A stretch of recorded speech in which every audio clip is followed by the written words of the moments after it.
ଆଜି ସକାଳୁ ରେଡ଼ି ହେଇ ବାହାରି ଯାଇଥିଲୁ ଯିବା ପାଇଁ ଗୋଟେ ଜାଗାକୁ। ୟାଙ୍କର ମୋର ଆଉ ପିଲା 2 ଜଣ ଆମେ ସମସ୍ତେ ରେଡ଼ି ହେଇକରି ଆସି ଯାଇଥିଲୁ ବସ୍ ଷ୍ଟାଣ୍ଡ।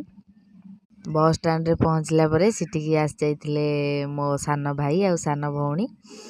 ସେମାନଙ୍କୁ ଦେଖି ତ ମୋତେ କେତେ ଖୁସି ଲାଗୁଥିଲା, ଯେହେତୁ ଆମେ ସମସ୍ତେ ସାଙ୍ଗ ହୋଇ ମିଶିକି ଯାଉଛୁ। ସେମିତିରେ ବାପଘର ଲୋକଙ୍କୁ ଦେଖିଲେ ନିଜ ପାଖରେ ବହୁତ ଖୁସି ଲାଗେ। ତ ଆମେ ସମସ୍ତେ ସାଙ୍ଗ ହେଇକି ଯାଉଥିଲୁ।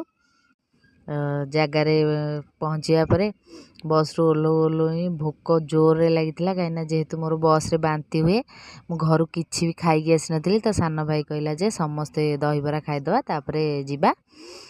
ତ ସେ ସେଠି ଲଗେଜ୍ ଜଗି ବସିଥିଲା ଅଟୋରେ, ତାଙ୍କୁ ନେଇ ସେଇଠି ଦହିବରା ଦେଇ ଆସିଲା। ସେ ଖାଇଲେ, ତାପରେ ଆମେ 3 ଭାଇ ଭଉଣୀ ଏଠି ଖାଇଲୁ।